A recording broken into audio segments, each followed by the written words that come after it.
Ladies and gentlemen, what the world has been waiting for, what the world needs now, the one, the only, amazing, original Johnny Blaze. Often imitated, but never duplicated. There's Johnny. Ladies and gentlemen, I'd like to welcome you all to the amazing original Johnny Blaze show. It's always great to be here as I blaze right up my karate kick.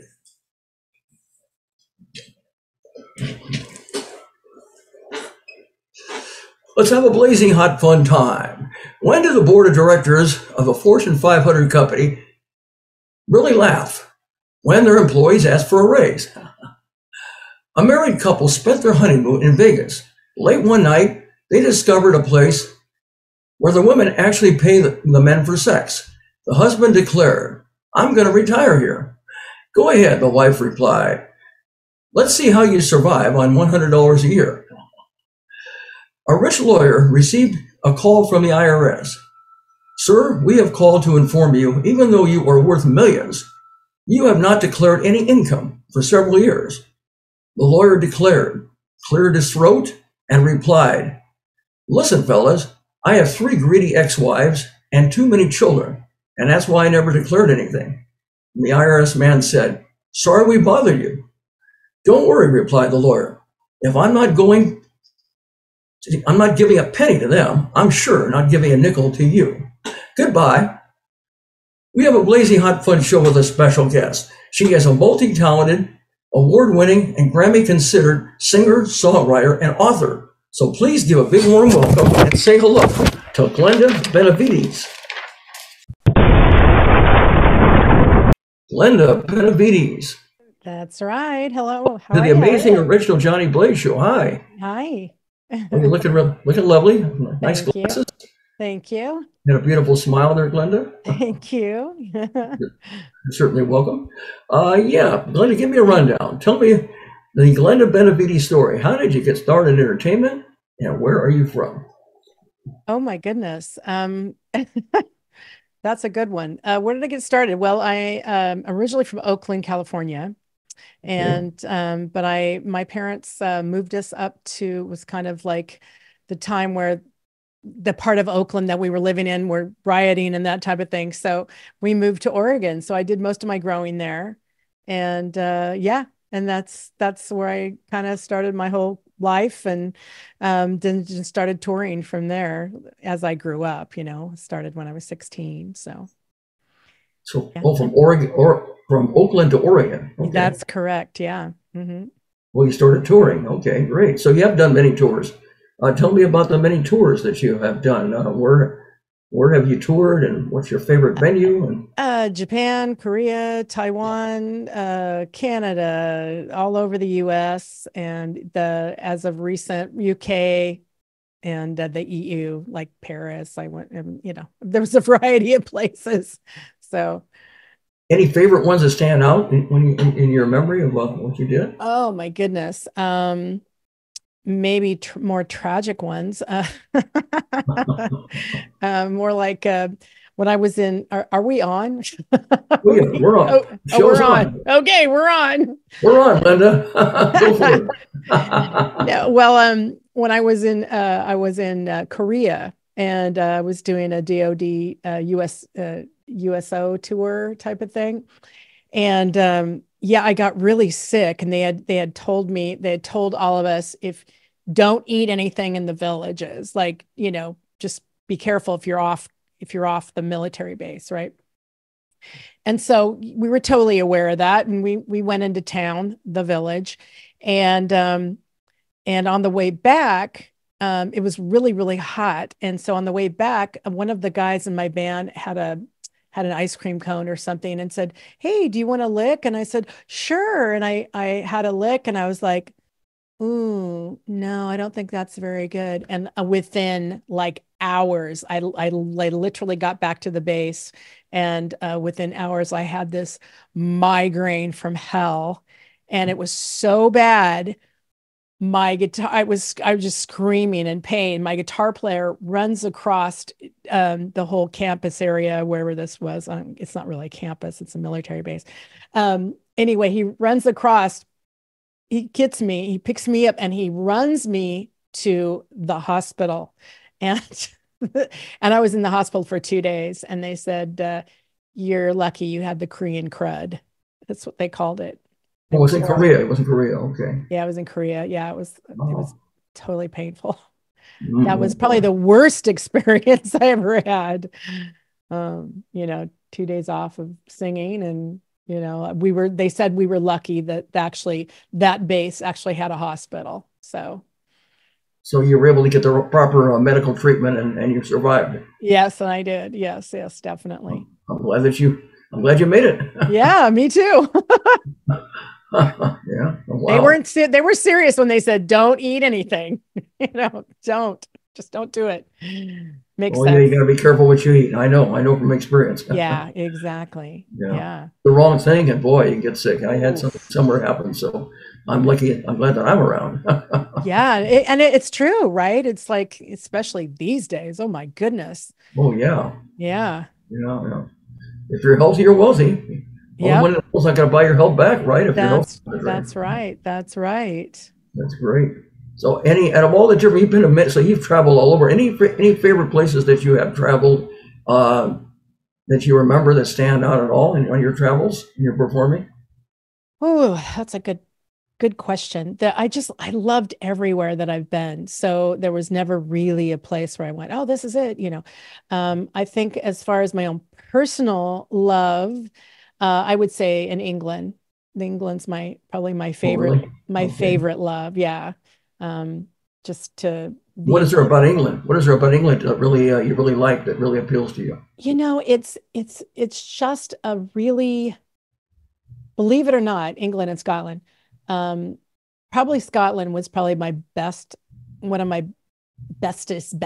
I did the Rock and Blues Festival up there, and it was just before the Fringe, and it was fantastic. The people were so warm and welcoming and kind, and I think the difference between what I noticed with the EU and the UK is that when you're performing and when you're giving your all, people are paying attention. They're not chatting. They're not on their phone. They're not distracted. They're there to have that experience.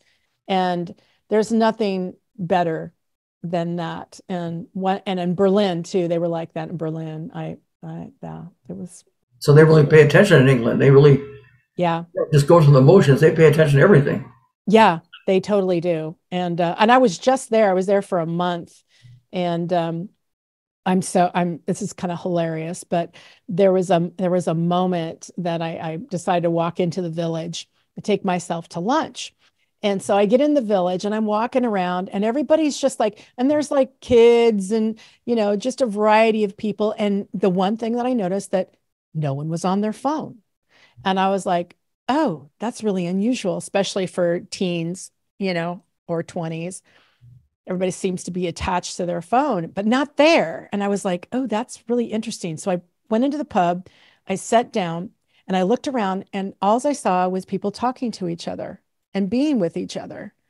And I thought, wow, this is amazing. And so I pulled out my phone and I took a picture and I sent it to like a really good friend of mine. And I said, what do you notice in this picture? And he texted me back and he said, no one's on their phone. And I said, exactly. And I go, and I'm the worst offender because I was on my phone. I was the only one. So that's phenomenal. That's something to really be never forget. That's right. That's unforgettable. But right, because that happens a lot. I know. The quality of life is different. People they're communicating, they're connecting, they're not watching TV at the pub. They're not doing that. They're not on their phones. Everybody was, even single people, they weren't on their phones. They were just having a meal and looking around, Well, thanks for sharing that. That's a very positive experience. Yeah, it was wonderful. Yeah. Thank you. Yeah, wow. Yeah. Wow. That is phenomenal. That's really great. Okay, so that's your most memorable experience, it sounds like, correct? I guess so. Yeah, I think those would be, yes, especially current. Have you ever had a performance that is something you'd want to forget, that it was so embarrassing that you'd want to forget about, the opposite? Yeah, actually. I was playing in Lake Tahoe, and I had two male dancers with me, and we were doing this whole routine, and I did this shift with my leg, and it was a really big stage, and it was like a wooden stage, and I slipped and I fell so hard that it went boom in the whole area, and the whole audience just went like this. And so I did a quick spin and tried to pretend like that's what was supposed to happen. Well, I see. You're trying to act like it's part of the act, even though it's not supposed to You be. know how it is, right? You just got to keep going. The show goes on, right? The show goes on, you know it. Well, that's something that, well, you remember it even though you want to forget it. That's so true. Yeah. Yeah.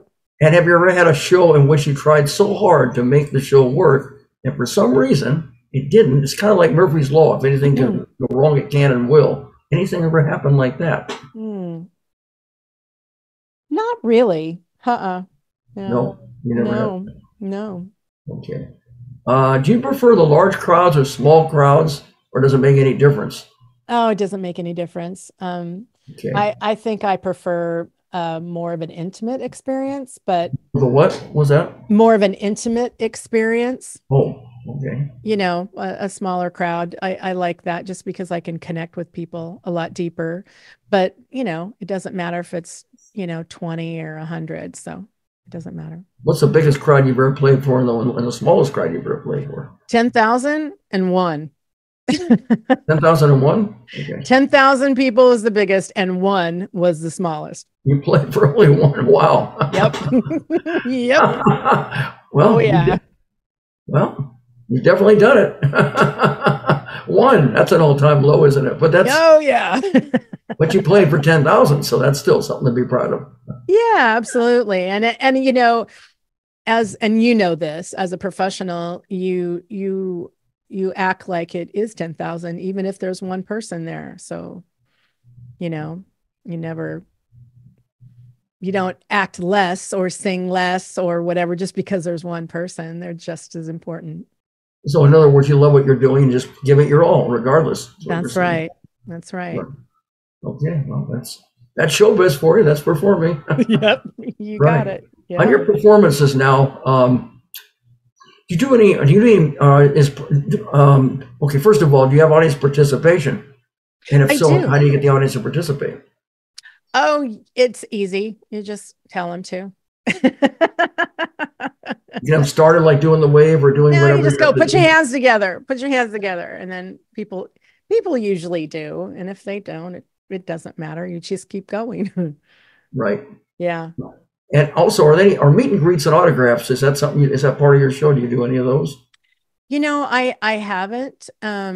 I've done a little bit of it, but not much. My name's not Beyonce, so there's no What was that lines. about what did you say about your fiance? I didn't hear that. No, I said my name isn't Beyonce. Oh, So Beyonce, not Beyonce. Beyonce. Okay. You're not Beyonce. Okay. no, so there's probably not lines outside the door waiting. But no, I have in the past. When I was I did a show in LA on actually it was a Christmas show on Hollywood Boulevard. It was a big parade that I was a part of. I actually did the hosting, and then I sang a set for Christmas one year, and I signed autographs after that. That was really sweet. It was really sweet. Well, that must have been fun. It was. Hollywood Lane Parade, Christmas parade, right? Yeah. Yeah. Wow, that's something. That's something to be a treasure, a memory to treasure there. Yeah, Yeah. It was fun. fantastic. Yeah. Wow. Yeah. Now, okay, you have your own. Do you play solo or do you have a band? And if you have Right. a band, how? Yeah. I have both, but right now I'm just for financial sake and of ease. It's easy to play with my tracks, like I'm getting ready to do a festival up in Washington in about 2 weeks, on September 7th. I'll be up in the amphitheater. It's called Kalama, Amphitheater in Kalama, Washington. It's kind of Vancouver. It's like a suburb or something of there. Anyway, it's a big festival. It's called Music Healing Mini Festival, and I'm one of the headliners there. So I'm going to be doing that, and it's gonna be lovely. That sounds like when you say you have a track. Do you play the guitar? Okay, do you play the guitar to back yourself up, or what is? No, I have tracks. Sorry, didn't hear my S. I have tracks. Musical tracks. So musical yeah. tracks. Okay. Yeah. Back in the day, it wasn't cool, but now it is. And it makes more, DJs are in. So it's kind of like having a DJ with me. It's just, it's easy. It's affordable. It sounds fabulous. And then you just get to do your thing. So, once the, the desire comes back and the more the money comes back, I'll just bring on the band, but you don't need to these days. So. Well, you've had bands in the past, but you don't have any right now. Okay. No, I'm not using anybody right now. Okay. Now you say tracks. Now, do you have a DJ that plays the songs, or do you play it, or do you do it yourself? Sometimes I'll have a DJ play my tracks, and sometimes I'll just turn it on and go. I see. Now, do you prefer original songs or cover songs or both? Or I'm an original artist, so all my music is original. Like right now, I have one cover song, but it's like an old gospel song it's called "God's Gonna Cut You Down," and it's like, it's, I don't know, it's a traditional old song. Okay, you love doing originals more. Now you have I think you have a new song. You're being considered for a Grammy. You have a new song, "We Walk on Past." Yeah. And that's the one you're being considered for the Grammy with? Or that's correct. I'll be in the roots category, which is close to like Americana, that type of thing. Roots. Fantastic. That's going to be on February 4th of next year. Yeah. Phenomenal. Well, Yeah. I'm cheering for you, rooting for you to get that Grammy. Thank you. Yay. And as you know, you asked for me to do a favor, and I was happy to do you a favor to boost you up in that song.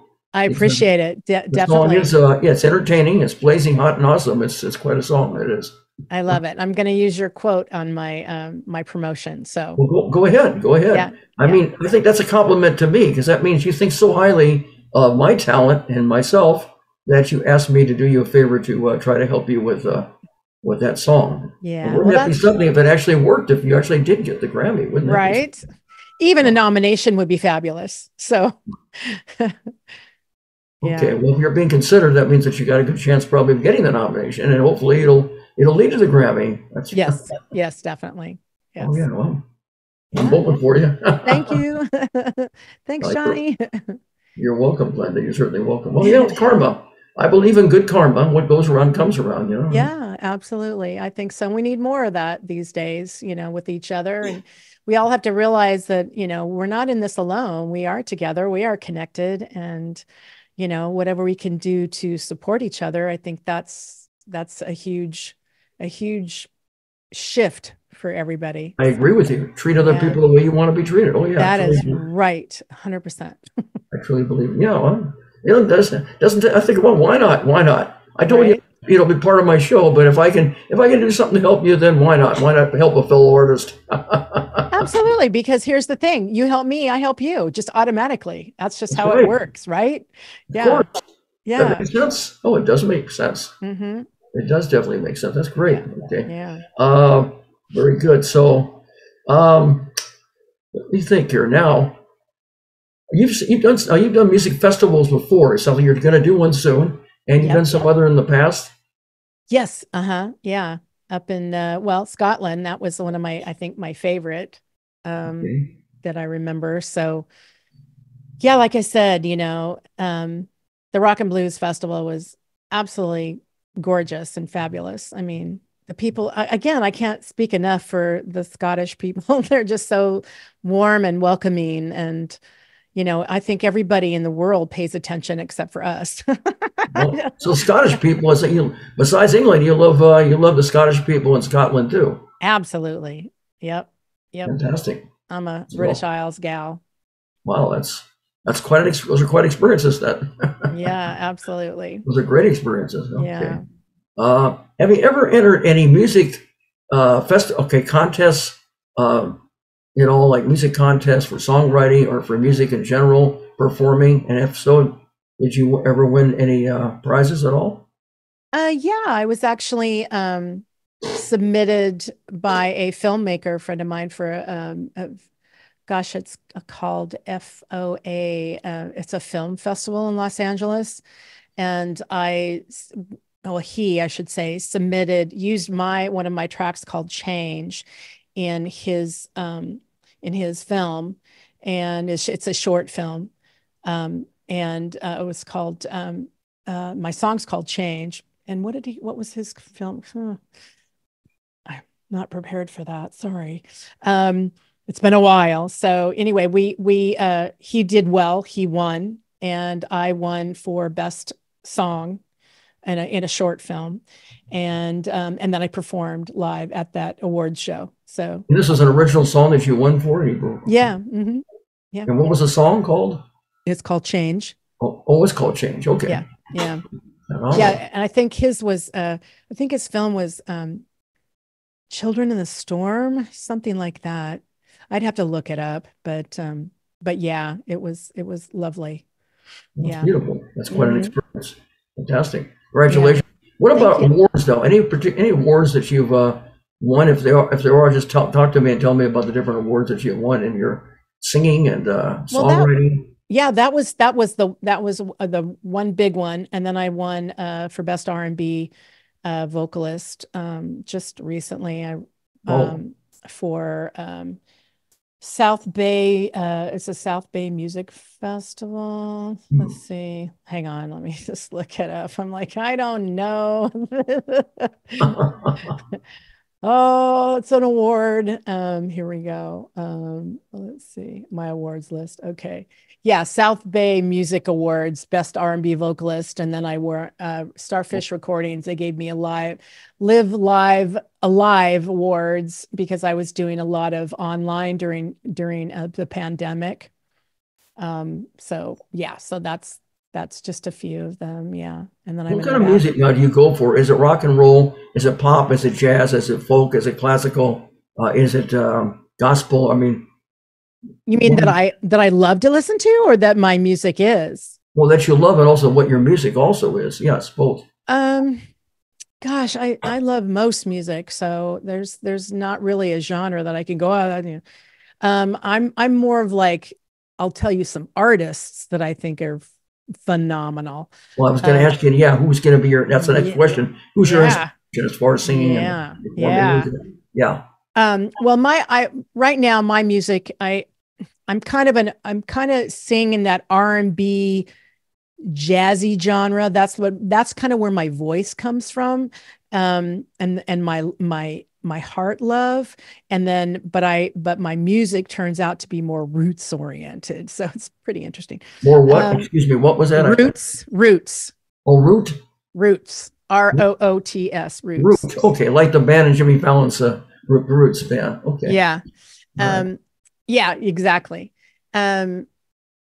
So, and as far as my influences, oh my goodness, so many, but my key ones are a female singer, songwriter, musician, just all around beautiful, badass goddess, is Rachelle Ferrell.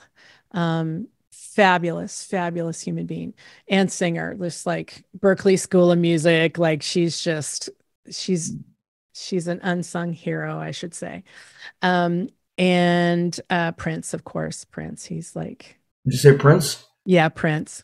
Okay. Yeah.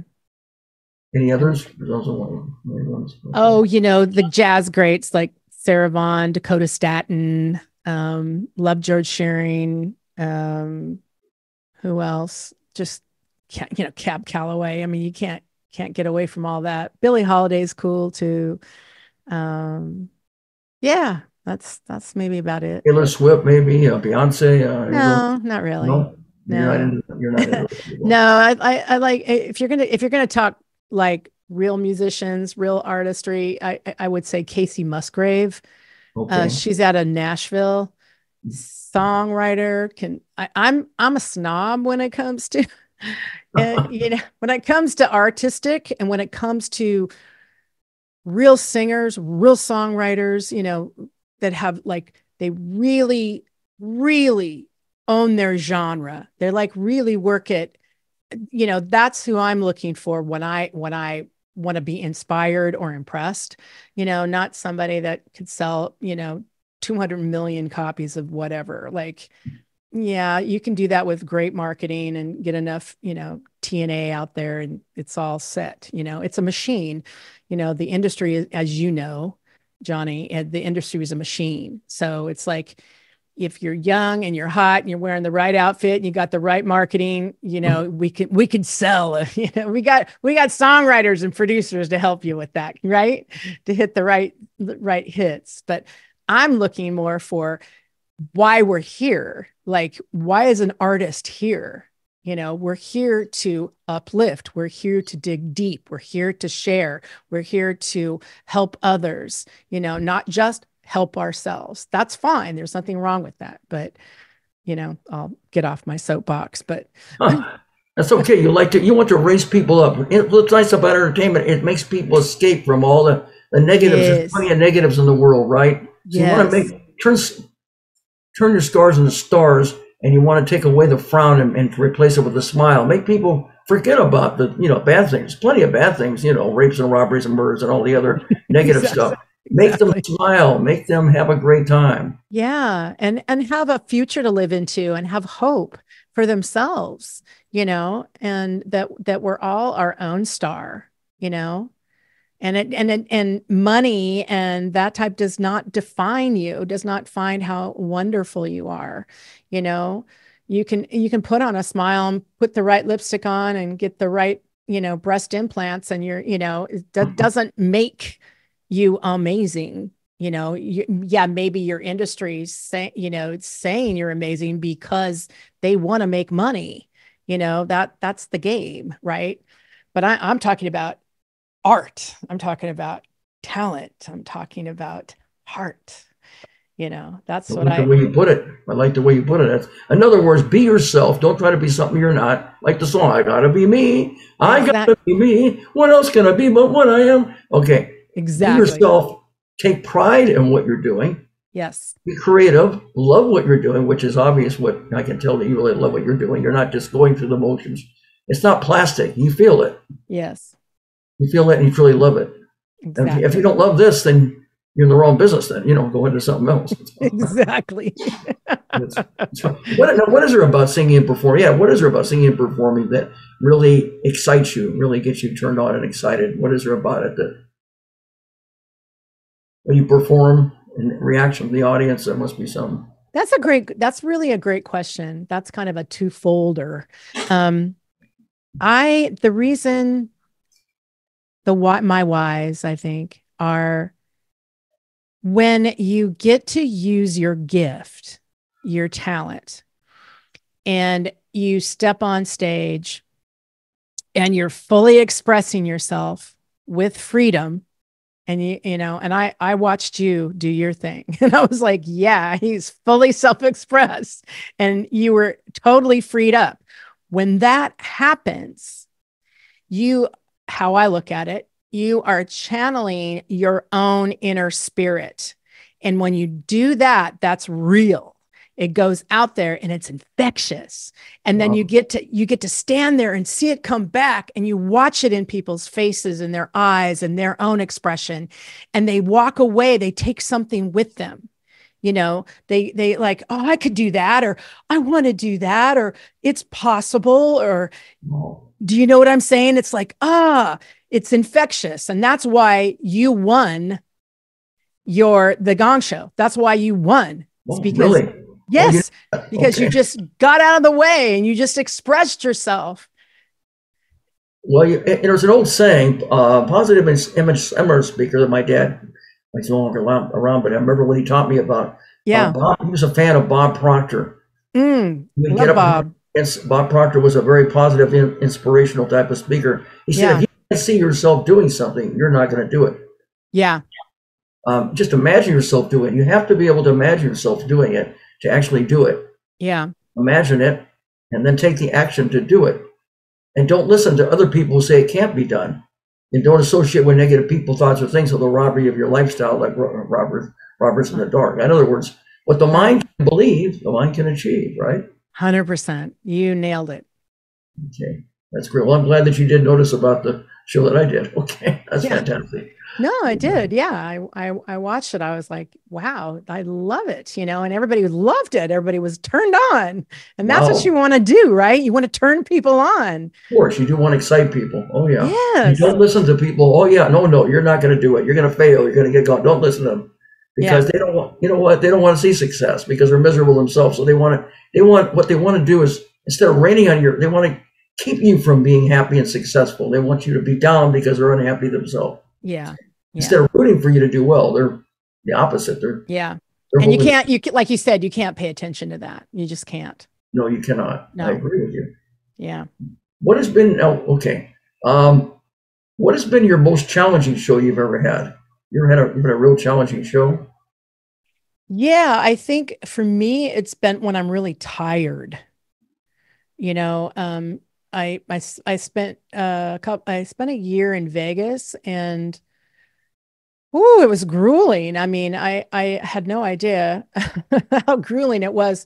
And I think feeling like you're being treated like a cocktail waitress was like really demeaning. And I told my band, I said, no, I'm not a cocktail waitress. I'm an entertainer, and you need time, between a set to like recuperate and prepare. And so I think that was the worst for me, that idea of, and then I got offered Splash, to be, Liza Minnelli, at that time. And, I almost took it. I almost took the gig because I was. So in other words, you almost got a gig, acting like impersonating Liza Minnelli? Oh. Yeah, it was in the Splash show, in Vegas. You guys, you should know that, right? Splash. Wow. I think it's still running, isn't it? I think it might be. Yeah. Wow. That's really great. Yeah, but I just like, no. I told myself, don't do it.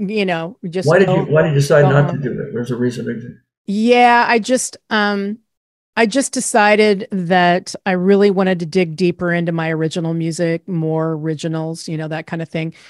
And I just needed a rest, it's grueling there. So it was a no. It was just a no. I remember an experience going to Vegas, a friend of mine and I at the time, and he had no interest in it, but he dropped me off at the Imperial Palace at the time, was doing Legends in concert. Yeah. It was very interesting. They have impersonators. They had like a Rod Stewart. Yeah, they did have a Liza Minnelli. They had it was Legends. I thought it was Splash. That might have been the same show, the Legends. Yeah, it's probably Legends. $5 and a few 2 or 3 drinks, and I sat next to some people, and it was a fun show. And he's no longer alive, unfortunately. One of the top Elvis tribute impersonators by the name of Trent Torlini. Oh, wow. Yeah, he unfortunately, I think was in his 50s. He had a heart attack, and he's no longer alive. But he was fantastic, though, the way he did, the way he impressed impression of Elvis. Oh yeah. Wow. Elvis is a favorite. Yeah, I thought it was. That's funny. Maybe it was Legends because it was Liza Minnelli and. Yeah, Liza Minnelli. I remember Liza Minnelli telling me, can't we see your actors? I didn't really do anything over there in Vegas, but it was fun though. Yeah. There was a Rod Stewart. I think there was a Liza. There was an Elvis. Yeah. There was a bunch of. Yep. There were a bunch of. I think there may have been a Tom Jones. There were all kinds of impressionists, not depressionists. Yeah. People wanting to make an impression, of course, the right kind of impression. Yeah. That's important. Yeah. That might have been the same show. Yeah, it was probably was. I guess I got it. It's been the years, so I probably got it mixed up with. They don't have Imperial. It's not an Imperial Palace anymore. I understand. I think it moved somewhere else. Oh, okay. The Legend still exists, but it's some other venue, some other hotel, I think. Gotcha. Yeah. Wow, that was fun. It was fun. Yeah. All these kind of things. Oh yeah. Bringing out all these memories. I'm like, oh my God. Oh yeah, they're great memories. That they are. Yeah. Well, now you say, okay, you don't have a band now, but you did in the past. And tell me about the band, the people that you met in the band. How many people did you have? What instruments and how and where and when did you meet them? Well, there's been a variety of bands. Let's just put it that way. You know, a lot of times, you know, people wind in and out of bands, you know, like that guitar player quits or whatever. So it's always at times can be a revolving door, if you know what I mean. Right. Um, but yeah, just all up until like I would say 95, I had bands. And then after that, I was like, everything started shifting. And then my mom passed away. Oh, And I'm sorry. I offer my condolences. yeah, Yep. yeah. 5? Oh, okay. Yeah, Oh, yeah, back then it was, you know, my mom had passed and you probably had a wonderful mother. Oh, I yeah. did. I love her. She was a Oh, wonderful, she really I'm sure was with a, me, she was young. You loved her and she loved you too. Oh, yeah. yeah, yeah, thank you.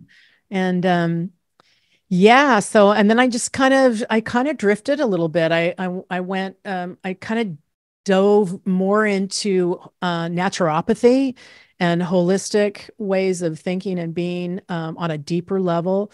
And my boyfriend at the time was a naturopathic doctor, Oh, and we decided we were going to open a clinic, spiritual clinic in Vermont, Burlington, Vermont, oh, and we went out there and he was going to be the naturopathic doctor. I was going to do Reiki because I'm a Reiki master, and we were going to do other, you know, that type of thing, and maybe do the music on the side. But that it didn't work oh. out. And It didn't. Ricky Master. no, Now I've heard of Ricky Master. What is exactly is that? What is Ricky Master?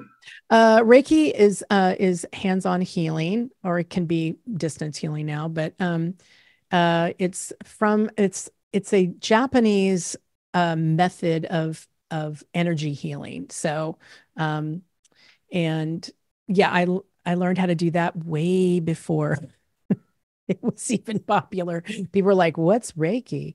But it's basically it's energy healing. You know, Is it similar to meditation? Is it similar to meditation? not really. It's just Oh, it's I'm more just of saying. like they take these sacred symbols and you activate your energy and the energy healing, and you can just Oh, do energy healing like that, or on the body, or physically touch someone. It just depends. okay. Back then it was you're actually hands-on, you're actually touching somebody, but you I can see. do distance healing and things like that now. But yeah, and we did that for like about 8 months, and then you know I had to come back to the Bay Area, and it was time for me to get back on the music train. What are you doing with stop? That's been an interesting journey. Well, before you got into your entertainment, singing and songwriting and everything, what were Yeah. some of the jobs that you did before, and also schools that you went to? You know, I mostly did music. So I had a few little odd jobs here and there, but nothing pretty significant. It's always been music. I've always I been see. fortunate to play and get paid and tour and that type of thing. So it's not been an issue. I see. I think probably when I took that break, after 95, just hanging out with my boyfriend at the time, um, we decided when we decided to move back to the Bay Area, California, um, I we took because I have marketing talent ideas. That's kind of how I am. I actually got a job at Wild Oats Market, which is they're out of Boulder, Colorado. And Hmm. then they started proliferating like Whole Foods actually. But they started as a mom and pop in Boulder and they moved around. And so I said, look, we need to get jobs.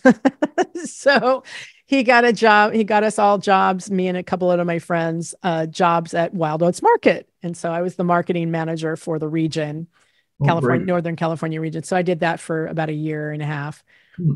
until I was burned out going, what are you doing? You're not doing your music. What's going on with you? Wow, that's really interesting. Yeah. Now, you do music videos also. Talk to me. Tell me about how you go about creating music videos. Oh gosh.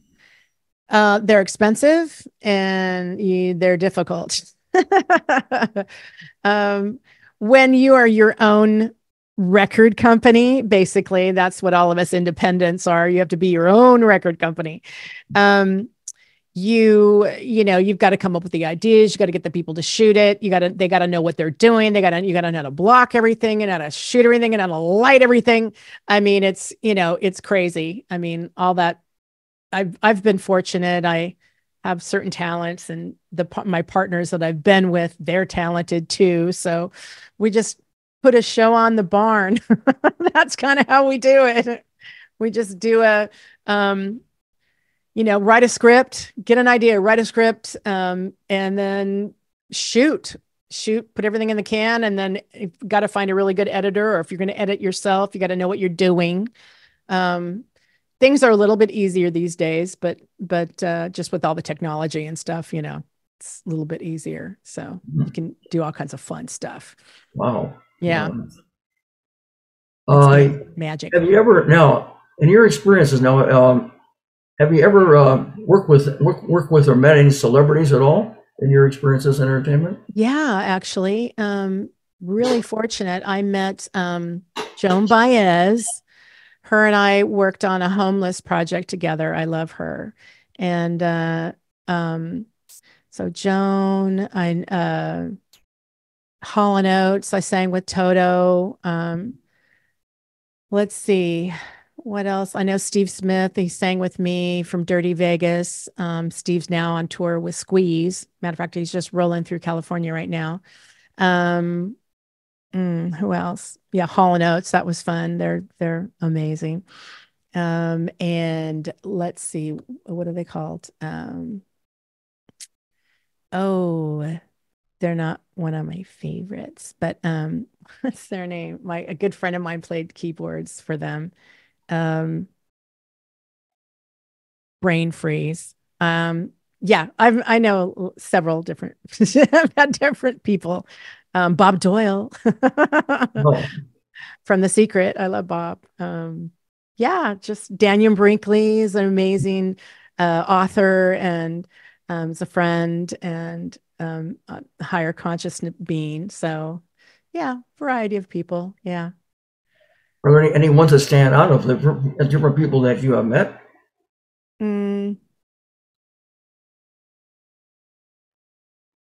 Not really. I mean, they're all special in their own way. Everybody's got their gifts and their talents and their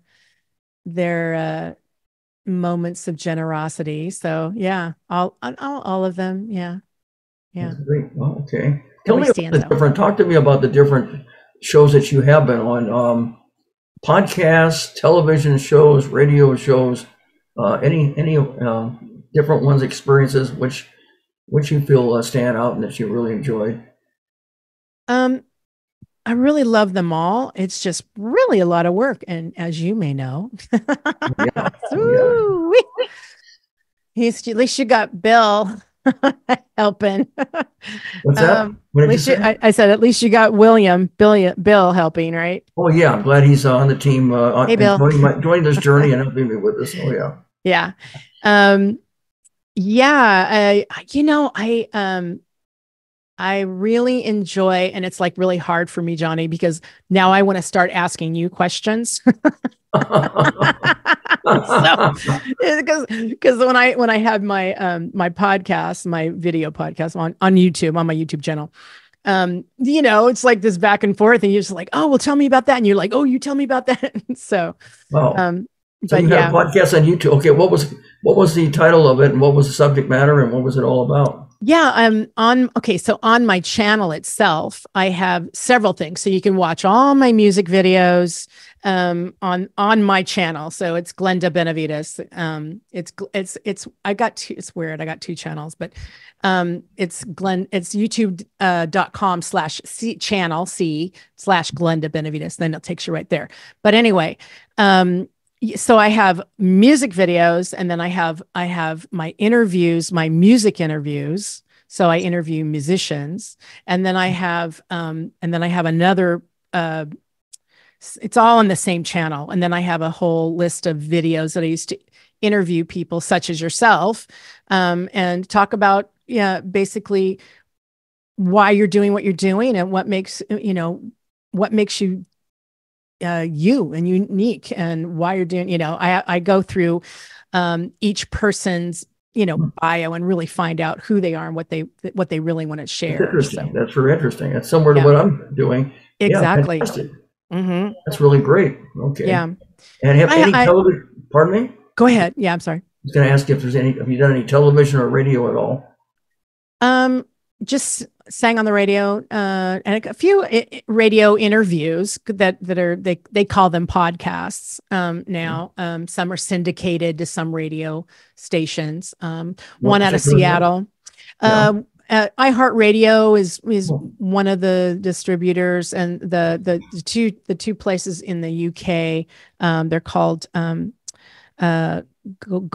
Goldster, and they're syndicated, so they do their thing and then they're syndicated all over, type of thing. It's kind of like how music is done now, how it's distributed. You go through an aggregator, and then they blow it out to all these different platforms. So it's very similar. Anyway, I've done a few of those things, but I haven't done TV or anything. I'm looking for a really good manager or someone. I had a manager, but he got very sick and that did not work. It was not good, which I need to call him. But, I need a really good agent and a really good manager. So that's what you've had agents and managers before. You have had them. Yeah, I've had booking agents before, which I love, and I need one now. And, and then, a good manager can help, drive all that. Gotcha. Well, by the way, when we're talking about people promoting, I want to give a big shout out to Mickey Mickelson, who has made this interview possible. I would not have it without his help. And Mickey Mickelson, actually, I'm glad I kept his phone number in my address book, because I was looking for somebody I could reach out to to get another show. And he's the one that was responsible for me interviewing Melanie before she passed. Oh, that's Melanie, awesome. remember that song? I got a pair of brand new roller skates. You got a brand new key. Remember that? Yeah, absolutely. She was great, Melanie. She really was. Yeah. She had a falling out with Mickey, but she did reach out to me and wanted me to interview her, so I did. But I tried to reach out to her afterwards, but that was it. After the interview, I was never able to get a hold of her again. But it was a very interesting interview. Yeah. Melanie, she was quite a talent, Melanie. Really was. Yeah. So thank you, Mickey Mickelson. Yeah, thank you, Mickey. Now, hopefully he's doing a lot for you. And how did you go about meeting Mickey Mickelson? Well, I met Mickey through my manager at the time. Oh. And he got me connected to Mickey through one of his artists. Oh. Yeah, she knew Mickey, I think, or was working with him. I'm not sure, but we just hit it off, and he's been lovely, and just a really solid, good person, and so I'm working with him and building my roster and my clients and my right. And I know he's mainly a publicist for my book, basically, but he's just been a real leader for helping me with music interviews like this too. So. Oh, I see. This is my book. This is what Mickey. Well, yeah, you're also an author. That's what I want. Oh, great. What's it called? Courage? What's the name of it? Courage. Find your fire and ignite action in your life. Oh, wow. That sounds very interesting. Yeah. Yeah. Thank you. And that's the original book then. Wow. Yeah. What would you say that's about? Taking charge of your life and having the courage to take charge of your life? Is that what you're talking about? Yeah. Basically, I focus on, there's 5 principles: clarity, courage, confidence, commitment, and community. And those are the 5 things. And they always go in that order. You can't have community if you don't have commitment, or you don't have even the courage, or you're not clear. So you have to start in that order. And I just basically, I broke it down to that. And I thought, do I have any value here? That, because I had some girlfriends of mine that were always connecting with me and asking, I got this problem, I got this. And, and I'm kind of practical about stuff. So I just started sharing. And then, I was sitting, another friend of mine was trying to write a book for like 10 years. And I said, this is how smart ass I am to myself. I thought, how long does it take to write a book? And I was like, wow, 10 years, that's crazy, you know? And I thought, well, okay, what would it take? And I thought, well, I don't know. I don't know how to do it, but let's just make it up. So I said, okay, I'll make an outline. We'll start with an outline. And I go, okay, let's do 10 chapters or let's do 20 chapters or whatever, right? I was just trying to figure it out. And I go, you know, I'm going to do a chapter a day and we'll see how this works out. And I go, okay, what am I going to talk about? Okay, I'm going to talk about what does it take to have courage? Well, you have to have clarity. Then you can have courage. Then you have confidence. Then you can create commitment. And then you can have a community. And I was like, okay, let's use that. And I just dug in and I did a chapter a day for 15 days. And congratulations on that. Thank you. Now, did you, if people want to read that book and want to see that book, is that on Amazon? It's on Amazon. It's on Barnes and Noble. You can buy it there. Yeah. Just Google my name or Courage, Glenda Benavides or. Wow. Yeah. Are there any other, is that the only book or do you have any other books that you've? Yeah, I have one more. It's a collaborative work. It is a visual art with stories. And it's called, and it's not here. It's called The Grimoire of Lost Lore. And you can't buy that. You have to buy it directly from me, but because it's not. The Grimoire of Lost Lore, did you say? The Grimoire of Lost Lore. Well, lore, okay. Mm-hmm. Wow. A grimoire, yeah. Okay. And that's, would that be, as a nonfiction, is that a nonfiction book? Yes, that one's a fiction. That's just, that's stories that I made up. That's a fiction. Okay. Yeah, looking at the beautiful drawings, right? So this one's nonfiction. This is a self-help. Well, the self-help is nonfiction. Okay. Yeah. And the other one is courage is the self-help nonfiction. Okay. The other one's fiction. Well, fantastic. Yeah. Well, yeah. You're interesting. You're very, you're talented. You're versatile. You have so many. You're the gift that keeps giving. You have you're multi-talented. Yes, you are, with awards, a little bit of everything. And now, how did you, as far as singing, as far as instruments, you've ever played the guitar before, or did you take any lessons in the guitar or singing, or? I did. I took guitar lessons when I was like 13. Okay. My parents I originally wanted to play the violin, and my parents went, no, no, you're not going to do that. No. So like for Christmas, they gave me a guitar. So I learned to play the guitar, and I started writing a little bit on the guitar, but after a while I gave up just because the teacher that I had was classical and he was really mean. And so that just really. So you gave that. Okay. So did you play acoustic guitar or electric or? I've played both. Okay. I used to have electric guitar on stage, and now I play mandolin a little bit. So a little mandolin, okay. Yeah. And as far as singing, you took lessons in the singing? Oh yes, sir. Absolutely. You cannot get away without singing. Are you an alto or a soprano? What are you? I'm a mezzo. I have about a 4.5 octave range right now. So yeah. But I have fabulous voice teachers. I had the wonderful, delightful pleasure of having one lesson with Seth Riggs. So that was very exciting. Seth Riggs? Seth Riggs. Did you say Beth Riggs? No. Seth. S-E-T-H. Oh, it's Seth Riggs. It's Seth Riggs. Seth Riggs. I don't know if you can hear me very well. It's weird. Everything is up. But yeah, so Seth was Michael Jackson. I mean, you could just do the litany of, who he trained. But Michael Jackson? Oh yeah, he's got to just Google him. You'll see a whole list, and he's still alive. Like he's still amazing teaching and that type of thing. But his student is my vocal coach, and he's wonderful. And I also worked with Ken Tamplin and that type of thing a little bit. That sounds familiar. Ken Tamplin, he's a vocal coach, right? Yes, he is. I've seen somebody. I think on Facebook, I've seen some sure of his sing. Yeah, he's good. His technique is very good. Mm-hmm. Very interesting. Very interesting. Yeah. Oh. Yeah. Wow. You have some great experiences. I do.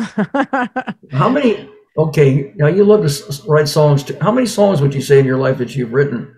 And also, how do you go about writing a song? Would it be a popular or a hit song? Is it words or music verse or music word? You know, and also how do you do it by your experiences? How do you get okay? Yeah, it's different every time. I've got about 100 songs right now. Okay. And 6 albums, but Oh. yeah, you know, again, it's different every time. Like sometimes I'll come with a melody and the lyrics.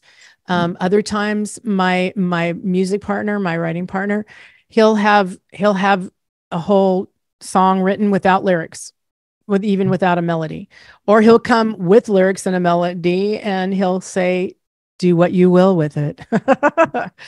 So it's different every time. I've written stuff just on an app on my phone, you know, just banging out the chords and stuff like that. And matter of fact, I wrote a song called Unbreakable, doing that, you know, and it's great because then I can give it away to either people that can bang out a song, or actually, you know, other musicians that are like real musicians that could play all the parts or whatever, you know. You love writing original songs. So we'll call you Original Glenda or Glenda Original. I'm an original artist. Yes. You are. Yes, you are. Yes. I can tell that. Yes. You basically, how are you able to come up with these original masterpieces? Are they based upon your experiences? You say they're different. It's just something that just comes, you know. Sometimes, you know, that I've written songs that were my girlfriend's experiences. You know, like, you know, I've seen them have a horrible relationship, or them have, you know, desires or things that weren't happening in their life. And I composed it into a song, you know. I've had, yes, my own experience, or like, for example, Unbreakable, you know, it was a song about, you know, I just wanted people to know that you're loved, that you're, you know, that you're unbreakable, you know, like, you know, you're not hidden. I see your scars. Wow. You're not broken, standing in your pain. You're not forsaken. Your innocence stolen. You are not hopeless. There's always tomorrow. And then the chorus goes, you are inspirational, unbreakable, irreplaceable, unmistakably loved, unmistakable love, you know, things like that. I love that. I love that. That's, you know, you have so much, there's so much soul in what you're doing, and passion and feeling and creativity. I mean, it's fantastic. Thank you. It is blazing hot and awesome, just like your song. You walk on. That's right. You walk on by. On by. Yeah, that's a heavy one. And that's, how did you come? I mean, I like that. How did you come to that? You know, thank you for asking about that, because walk on by. You walk on by, right? Yeah. Okay. Well, you walk on past. Does you walk on past? Yeah, you walk on past. You walk on past. That's it. Okay. You know, a friend of mine was. It kind of derived from a really good friend of mine's diatribe,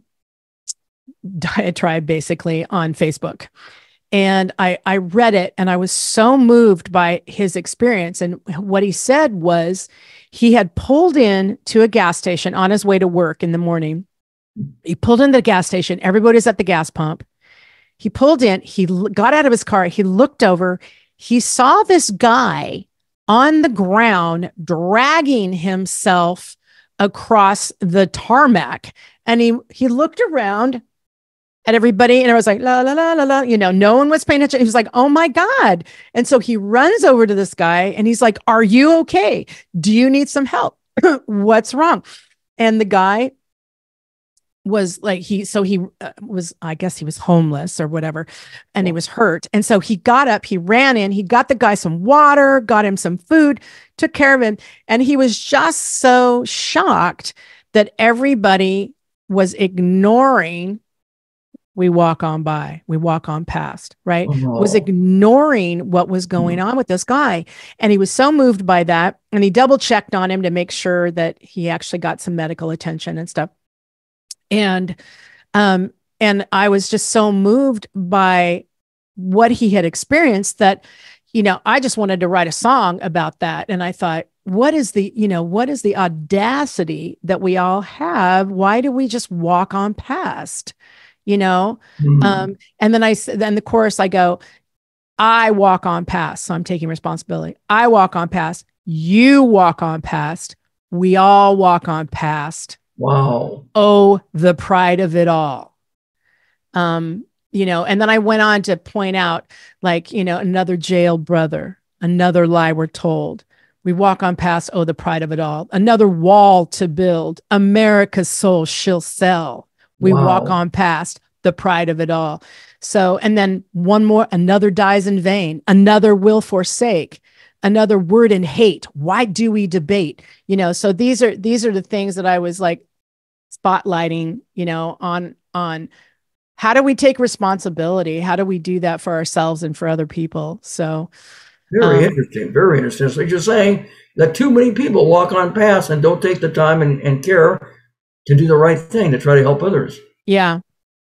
That that reminds me of things that are going on too much in the news. A friend of mine, he's gone to karaoke and he's done different television shows and things, and I've seen him just like yesterday, and all of a sudden, here today, gone tomorrow. He was walking across Ventura Boulevard in our area, in the San Fernando Valley. Yeah. I wouldn't have done such a thing. It's a busy intersection, but it's too late for him now. But he went ahead and he jail walked also, which is another no. But he did that, and he tried to get to where he was. It was karaoke place. Somebody did. These people don't care. They hit and run. They hit him. My they found him God. in the street. His name is Perry Kurtz. Wow. It was just recently, and that's really sad. I mean, Perry did all kinds of different things. He was on a late show with James Corden doing his performing. Well, he won a date on Dating Game when he was younger. He also did some other. Well, he has the Gong Show, the later Gong Show. They gave him the gong on that one. Yeah. He would go ahead and do rap off the top of his head and also sing in one of the different karaoke places. Right. So that's a shame. Then there was someone else who wasn't in the crosswalk, and that was even earlier. It was in North Hollywood, 7 p.m. And she got hit, and that was it. It's over with. So here you're talking about we walk on. That's true. So a lot of people walk on past not caring. They let people die in the streets, and that's it. They hit and run. And that's not right. It's terrible. It's tragic. Yeah. But so you're so perceptive that you felt the emotion of it all. And you were inspired because of these experiences to write a song about that. And you have the ability to rhyme with your words, and you're very creative and very imaginative. And you're able to come up with not only the right kind of rhymes and words that make sense, but even the music itself. It's very moving and it's very inspirational. Thank you. So when I thought about kind of things to try to help you, to lift you up on that song, it was automatic that I could say, yeah, We Walk on Past is very entertaining. It's blazing hot and it's awesome. It's awesome. That was great. I like that. It's a great quote. Yeah. Well, why not? Why not? How hard is that to do for me to try to help a fellow creative artist? That's correct. Yeah. And I'm glad that I did that. Yeah, me too. Thank you. I hope good things come about it. I mean it too in my heart. Now you put your mind, heart, body, and soul into what you do, Linda. I can tell. Yeah. You are very, very interesting. Yeah. Thank you. Thank you. Well, you're welcome. I mean, so many talents and abilities, and well, I'm just something that you either have or you don't. I think that's yeah. That's another thing. Have you ever had performance anxiety on your shows at all? Yeah, I think I do every time. But it's more of like, oh, I hope I don't forget the lyrics to that.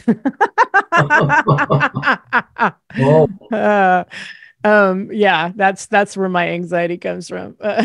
That's another thing I was going to ask you. Have you ever had a performance in which you did forget the lyrics? Oh yeah. Or maybe you forgot the guitar chords or something. Oh yeah. And if you did, how did you go about? How'd you? Oh gosh. Oh, you just pretend. You sing it again. Sing the second verse the same. I see. So, Yeah, you just. so you act like everything is okay and just go right. Oh, yeah, you just fake it. Gotta fake it to make it, right? Okay. That's right.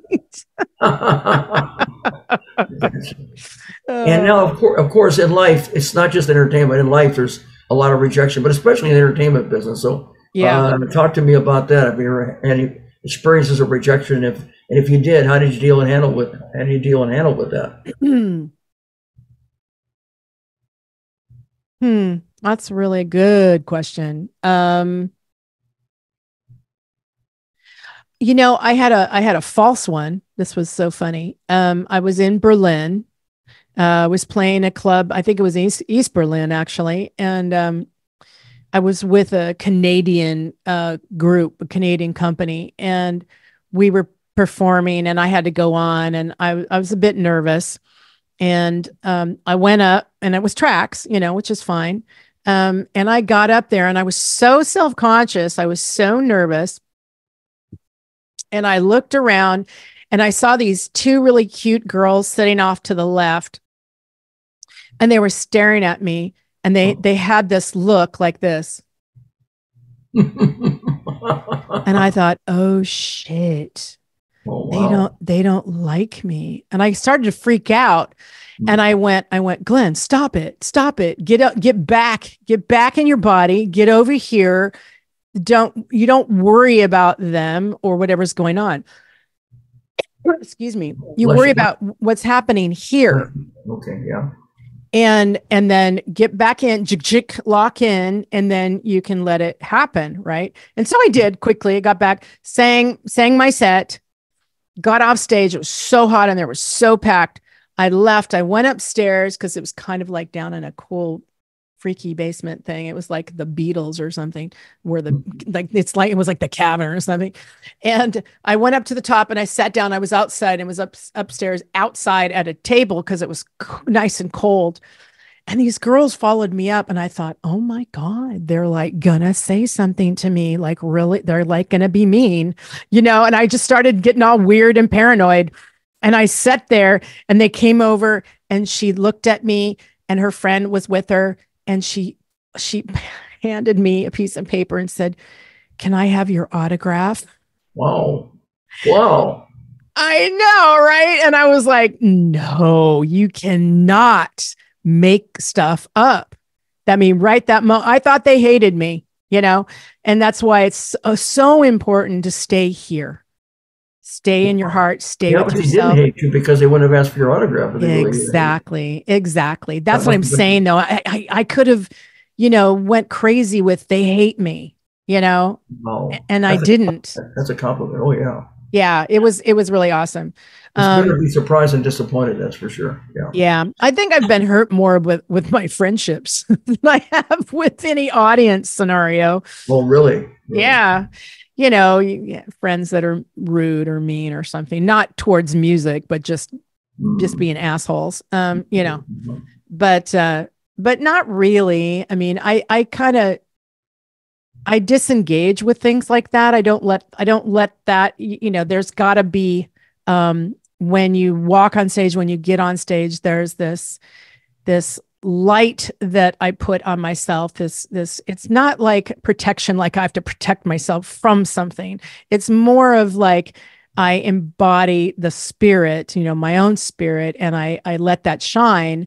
And then if somebody doesn't like it, that's okay. They don't have to. That's not required to love me or hate me or whatever. But I don't have to participate in that, And so I just do my thing. I do what I do, and I move off stage. And then I'm always uncomfortable when people definitely come up to me and say, "Oh, I just want to let you know I love what you do," or whatever they want to say, right? And what I realized from that, it's not about me. It's about them. And then I need to witness and be present to that compliment, whether I believe it or not, and I have been fortunate. Nobody's had the balls to come up to me and be mean. So, I find that Good. being fortunate. Well, if ever somebody doesn't like something, just think of the song that Ricky Nelson wrote. Yeah. When he was in Madison Square Garden, they were going to throw rotten eggs at him because he wasn't singing his earlier popular hits. So he came up with the words and he sang the song. If you can't please everybody, please yourself. Garden Party. Right. Great You're not song. going to please everybody. Oh, yeah, what a great song that is. Great. You're never going to please everybody. No matter how great you are, there's always going to be somebody that doesn't like something. Totally. So Completely. if you please yourself, that's fine. Totally. Impossible to please everybody. That's true. That's and then right. there's an old saying, too, if you imagine maybe the audience is naked, maybe then you'll have the courage to perform if you're really nervous, right? Okay. I never not have the courage. So You got the courage. I got the courage. You have the chutzpah and you have the courage. That's for sure. And the charisma and the smile and the. Thanks. And I love it. I love it. And I know that I have a gift and I get to share it. So you're fortunate to be able to share your gift and to be able to love what you're doing and get paid for it and make a living on it, because not everybody's able to do that. That is correct. So you're very fortunate. That is very much. I'm sure you worked for it and you earned it. So the truth. It wasn't just handed. I mean, I don't think you have any. I don't know. Any major relatives in the business? No. No, such a thing as nepotism, but you don't have that. No. There was moments though you go like, please, could I, years later, you're like, oh, I wish I would have been born in LA with, parents that were actors or musicians. There's a part of me that says that, but it's like, now I had to take my journey the way I needed to take it. And it's all right and perfect. And, things happen the way they need to happen. And it's not for a lack of me trying or being present. And I'm learning to trust and create better. You're a free spirit. You're independent. Yeah. Probably better that way, because then if you get too dependent upon others, then you have to have them in order to do things. And I mean, it's maybe it's good and bad if you're born into with relatives that have it. But the bad part is that there's a lot of pressure. Yeah. If a person is really born as somebody who's very successful, there's a lot of pressure. And then sometimes the parents don't even want the kids to follow in their footsteps. They want them to do something else. So. Correct. Yeah. So. Yeah. Well, like I say, you're fortunate as you are, but you do have the talents, and it's how you put your mind, heart, body, and soul into everything that you do, whether it be singing, or songwriting, or even writing books, or traveling, or meeting people, or doing music videos, or whatever love you do. Yeah, I love it. Phenomenal. I've got great people around me too. So. That is real great. Yeah. And out of all the different things that you do, whether it be writing songs, or singing, or doing your performing, or writing books as an author, or creating music videos, what is do you prefer your favorite part of the entertainment business? Is it creating music videos, creating music, writing songs, or is it even in-person appearances and performances? It's in person, because I love the connection with the human connection. I love being able to sing and make it acoustic, basically. All the other things are great for their own, what they do. Like, you need this for this, you need to do a video, so it's promotion. You needed this. It's great.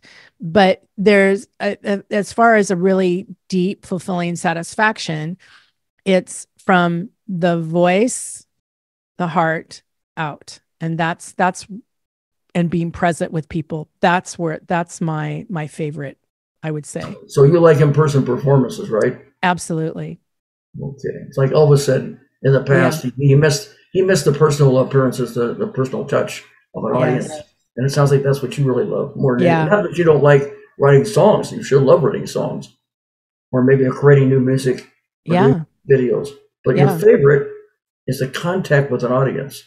Absolutely. Because it sounds like you get something out of it, really get something out of it, right? You really get the feeling that you're loving them and appealing to them and doing something that they enjoy.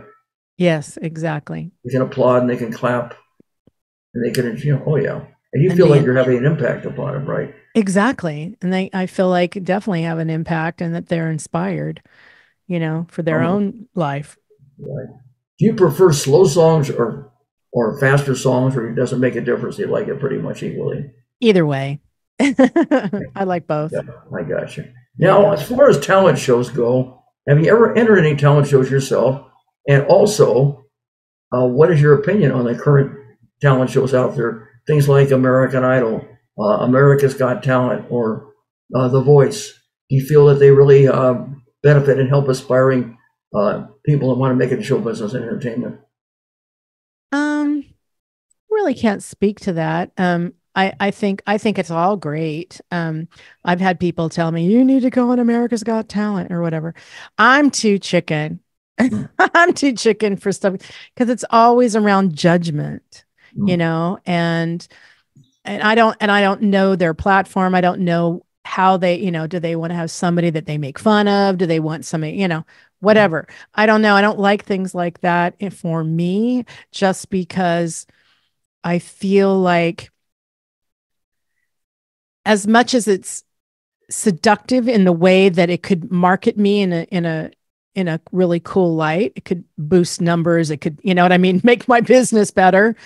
But at the same time, if it at what cost? You know what I'm saying? It's like I auditioned once for something and I was so stressed out. I was like, I didn't even sing well. I was like, wow, I'm not really, you know,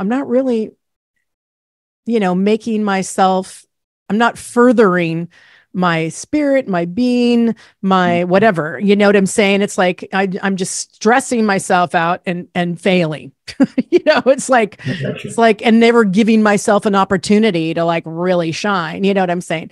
Right. That was just that one experience, but I think there's a part of that for me. It's just makes me a little bit, I don't know if that's right. And I asked my manager, I go, should we do America's Got, you know, if he would have said, yeah, let's do it. Let's pull the trigger. Here's the strategy, you know, then I would do it. I see. But he just kept saying, no, we don't need to do that. I'm like, okay. I mean, that might boost my numbers. That might give me some visibility, you know, that type of thing. Right. But anyway, he just didn't want to go. The worker won't. Do you think that the other people should? If you're not into that yourself, or what your manager said, but you think other people that aspire to make it in show business should take the journey of anything like American Idol or America's Got Talent or even The Voice? You know what I would say? I would tell people, just look within yourself. You know, really tune in and know your own self, know your own strategy, know why you're doing what you're doing. If you're there to get chicks or guys, or, you know, you think you're going to be famous, no, it's not going to happen. You know, there's many factors involved in the machine, and the machine runs the show. So you don't run the show and you would possibly be fodder. That's kind of how I look at it, and just what I've learned from the industry. It's not a pretty thing. This is not a fantasy here. So you got to really take a look at why you're doing what you're doing. You know, look at it deeply. And if you're aligned with that, if that sounds like fun and you're 16 and it's fabulous, do it, you know, knock yourself out, have a great time. And if you have other aspirations, or, you know, like I said, I know strategy for under a 20-year-old is probably missing, but I mean, you're not going to be really thinking from that perspective. Maybe not. And it depends on who's in your camp. Do you have really good parents that really can help you with that? Or do you have a manager? You know, are you working for Disney? You know what I'm saying? There's a lot of factors involved, but I think the bottom line for me is I would just say, look within, listen to what you really want, not what your ego wants, but what do you really want? And does it make sense? So it depends upon the person's needs and wants, and they got to think that if it would benefit them and they think they can do it, then they should. However, it doesn't always work for everyone. If you ever had an audition where you tried hard to audition, you were stressed and you didn't get a call back, and if you didn't, that was that one that I just told you about. It was in San Francisco. It was horrible. Well, I had the experience of America's Got. It doesn't mean, you know, if you don't get a call back, it doesn't mean you don't have talent. It just means what you have is not what they want. That's all. Right, exactly. America's Got Talent, 5.5 hours, Pasadena Convention Center. they said I had a CD of the song I was going to do. Yeah. And they said, if you make the next round, then you could use it. But they wanted you to sing a cappella with knowing the Oh, words. okay. All right. Okay. So I knew the words. I knew it well. And the lady says her favorite of the song, but that was it. I never heard from them again. So it's Right. entertaining to watch, but I will say this much. They go by ratings, I think. Okay. Something that's a good story to get people's attention and also the right kind of talent. And it's very competitive. Yeah. You have to be better and better all the time. It could be stressful. I'm sure it could be. And then you're owned by them. That means you can't even do anything else if you do get involved with them. Yep. So you take away your independence that way. Yeah. And you're totally tied to them, no one else. Yeah. So you can be upset about it, but something, life goes on. So if a door closes, another door can open. That is Anyway, correct. I'm enjoying what I'm doing. And actually, on any of those shows, whether it be American Idol, and they're stressed because they got to remember songs last minute. I've watched the show, or any of those shows, or The Voice.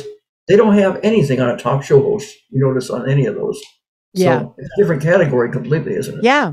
Completely. So I'm in a different category anyway. Yeah. So I look at it that way. And I'm Yeah. doing something I love doing, which I wouldn't be doing on that. So Which is great. Which is So there you totally go. great. Yep. I'm all right with it. I'm all right. It's entertaining to watch, but to actually participate, it is a cattle call. It is very difficult. Yeah. And there's a lot of people, and it's very competitive. Yes. All kinds of different talents. Oh yeah. So there you go. Things are different now Yep. Things than, are. than maybe in the past. you Yep. know. Okay. What's a typical day for you, Glenda, as a singer and songwriter? What is a typical day for you? Well, I wake up way too early. I wake up at 7:30, lay in bed, meditate, listen to Joe Dispenza or somebody like that, or Bob Proctor. Love him. And, just really do my, really work on my controlling the mind chatter, in the sense of I need to allow myself to say what I'm grateful for and not mull around on things that I'm not. So I do that. That's a practice. And I get up, take my shower. I go for my exercise. I stretch. I go for a walk 2 miles every day.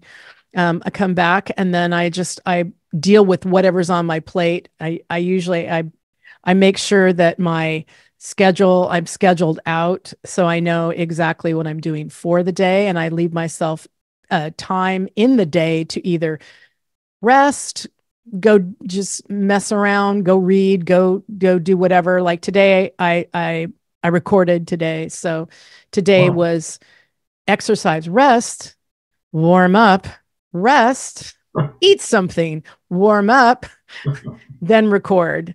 And then I recorded in and out of the studio, quick, boom. And then I did errands or something, I left schedule blank, that kind of thing. So Never a dull moment, Glenda. There's always something going on. no, you gotta stay on track if you want to create something. Cause I've got that performance, that festival coming up in September. And then I have a 1-hour show that I'm designing and developing. It's a multimedia show with video, voiceover, me singing live, and that's been, wow. How do I take that to a whole new level? Wow. Interesting. Yeah. So it's kind of like a TED Talk meets a workshop meets a music video meets a live performance. Very interesting. I want to say, Glenda, if you ever had to do anything over again in your life and your career, would you do anything differently?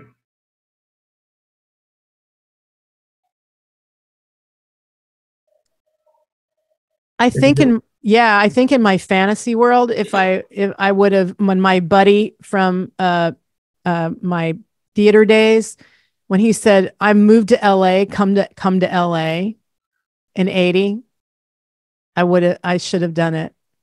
Oh, why should you have come to LA in the 80s?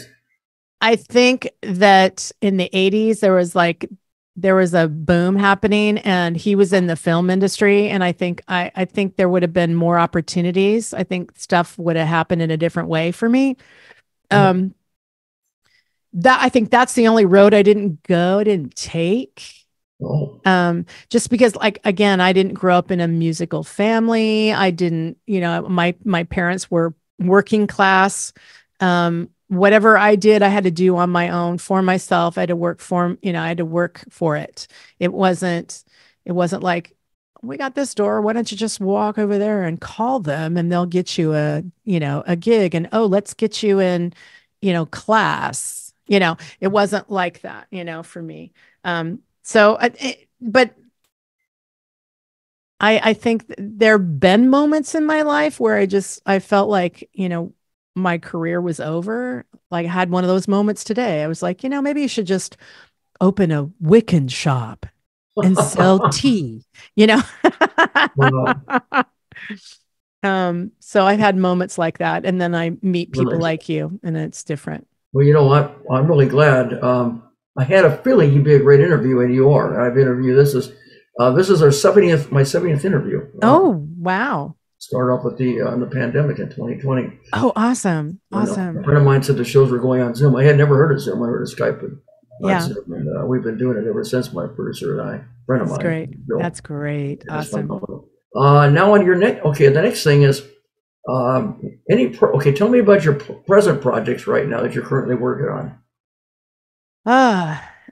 Again, like I was saying, I have a 1-hour show. That's what I'm working on right now. That 1-hour show, and the multimedia hybrid thing that I'm designing. Sounds like fun. Yeah, it is. It's really gonna be dynamic and impactful. So it's gonna be this combination of like, am I at a workshop? Am I at a live performance? Is this a music video? What are we doing here? So I'm very excited about it because it really will help people dive in to their own spirit and be able to be entertained. I call it edutainment. I'm sure you've heard of that word before, but it's kind of like in those lines. And I want to offer it to, possibly like people like Google or Apple or, bigger corp type of things where I can come in and I can support people and women in leadership and that type of thing. So I want to do that. I want to also continue with my festivals. I love them. And, wanting to get a really good representation with management and a booking agent. So that's the trajectory. And then Grammys, I'm being considered for Grammy this year. So, fingers crossed. Yep, I really hope. Yeah. Thank you. So yeah, that's the Grammys to me is kind of like the American Idol. I'm giving the original Johnny Blaze positive approval, inspirational approval for you to not only get nominated for the Grammy and also win the Grammy. So, here's to that happening for you. Thank you. Well, we'll give you a call when I come to LA. Fantastic. That sounds great, Glenda. I think you work for. Haven't you worked with some charities in the past? I just wanted to ask you about that. Yeah, I have two actually that I work with. I work with One Tree Planted, and I also work with I Am Humanity. One Tree Planted is anytime you buy anything of mine, I plant a tree for you. So basically, great. Not physically. Everybody goes, you go plant a tree too? And I'm like, no. I take the dollar off of whatever you buy and I plant the tree with One Tree Planted. So I get to choose the areas that the trees are needed. So like right now I've planted 300 trees, Canada,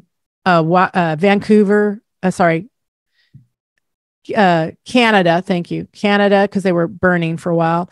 I did California and I did the UK. So those are my three areas that I kind of focus on. We'll probably hit up California next. So wow, that's a good cause. Yeah. Very good. Now, what is your future a future dream project you haven't done yet, but in the future that you'd like to do?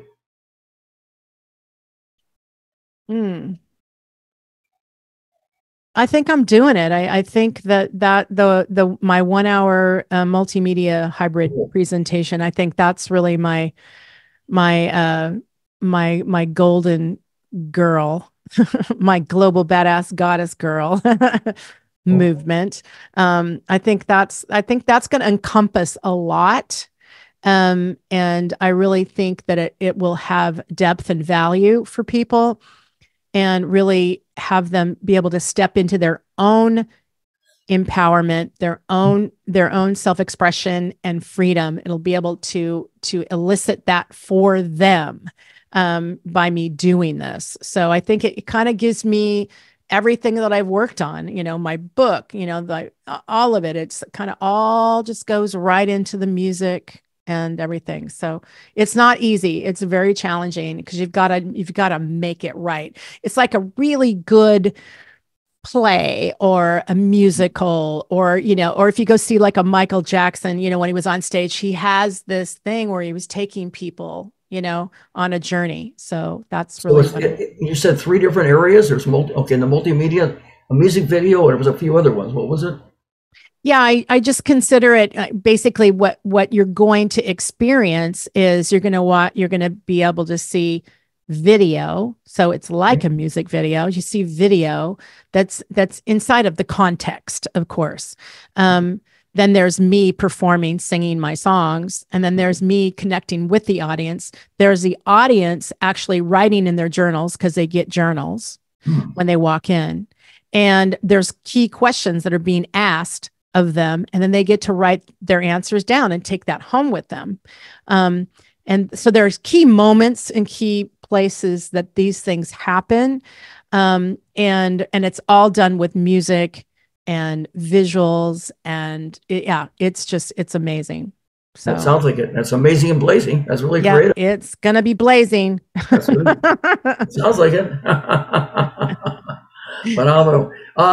If people want to find out more about you, Glenda Benavides, tell me the links, how they can find out more about you. Entertainment website, YouTube channel, Facebook, imdb.com, Spotify, Instagram, a little bit of everything, imdb.com. Tell me all the different links. Yeah, it's really simple. I mean, my website is really simple. You can just go to Glenda, Glenda, music.com. That's super simple. GlendaMusic.com. My full name is Glenda Benavides, and it's Benevides. So if you go GlendaBenavides.com or Glenda Benavides at Instagram, Facebook, it's all the same. It's all Glenda Benavides. So pretty simple stuff. Glenda Benavides Music or something like that. And my YouTube channel is youtube.com/channel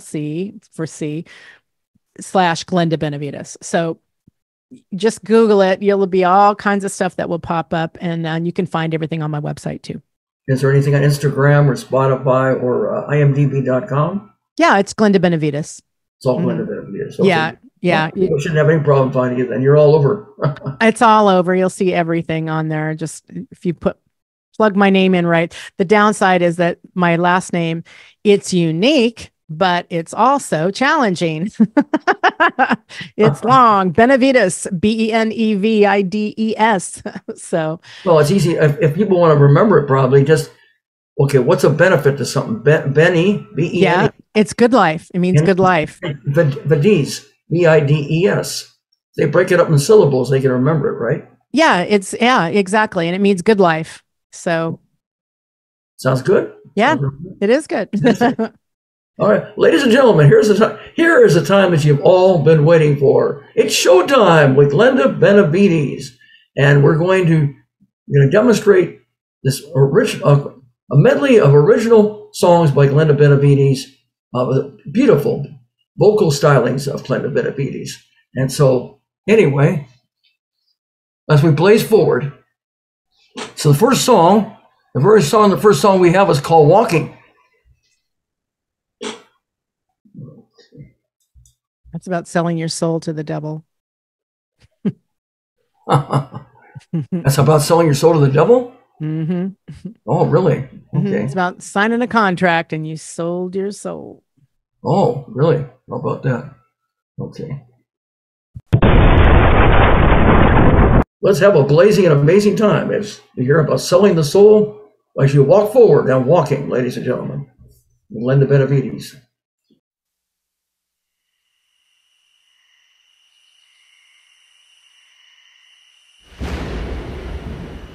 Walking my way down that dirty old road, and I walk lost my soul.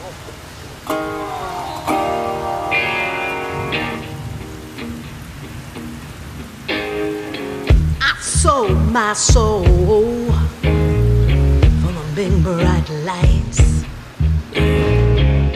and I signed my name, Lord, and it didn't feel so right. Nobody told me I would pay the price. Oh yeah, and I sold my soul for fool's paradise. For the big life, you gotta pay the price.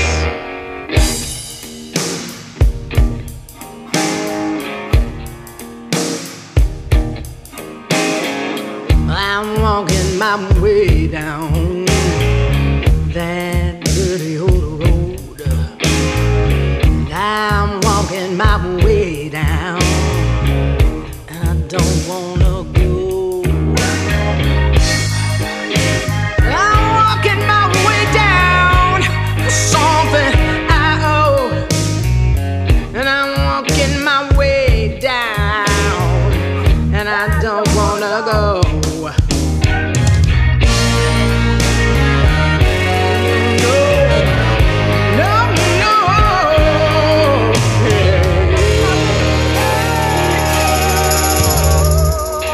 There's nothing to show. Listen up, he said this. Now time to pay. Ooh, always calling my name. There's no way out of this trouble, you say. Oh, I played my cards, and there's no one to play. The devil that won my soul in his con game.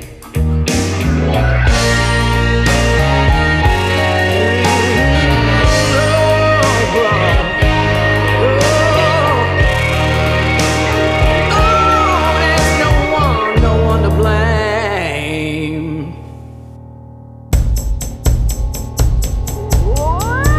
Walking my way down that dirty old road.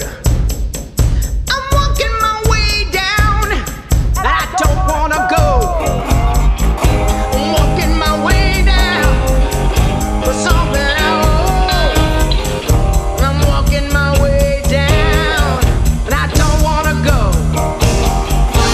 No, that deserted road.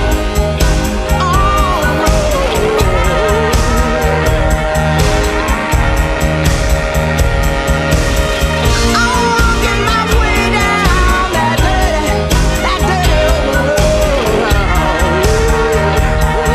Make it go, make it go. You know it's time to go. I don't wanna go. No, no, no, no.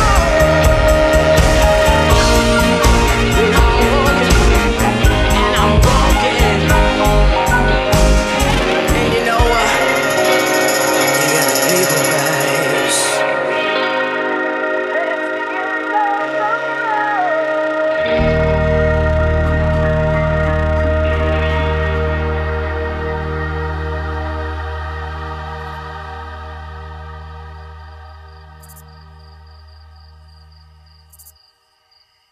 Goddamn cone's going a long time.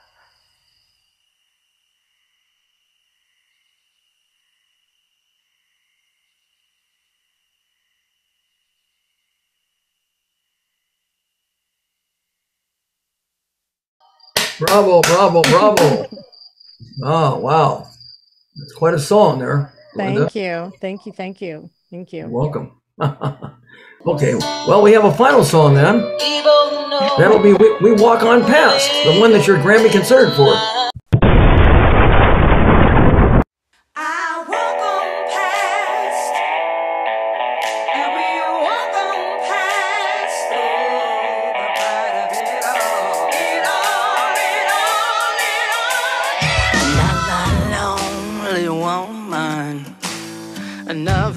hungry child.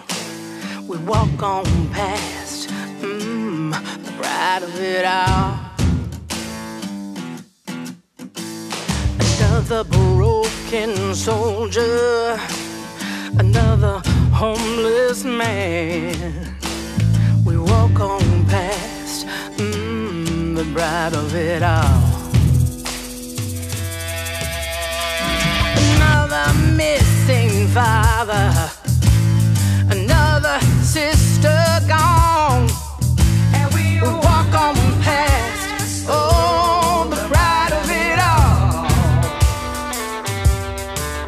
Another time for killing, another time for war.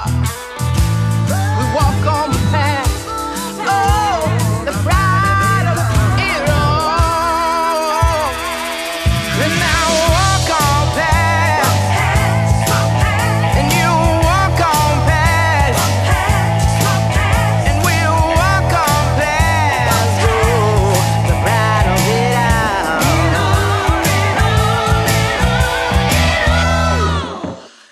Another jail brother, another lie we're told. We walk on past the right of it all. And another wall to build, America soul she'll sail. And I walk on past, oh, the pride of it all. And I walk on past, and you walk on past, and we walk on past, oh, the pride of it all. It's the pride, and I walk on past.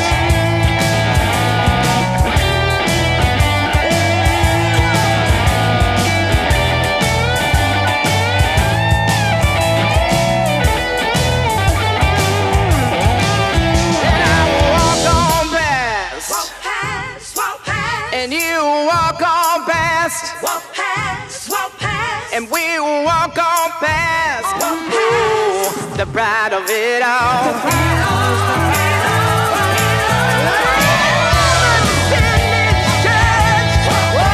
But not from above. We walk on past, oh, my pride of it all. Another wedding date. What do we debate? And I walk on past, oh Lord, my pride renews it all.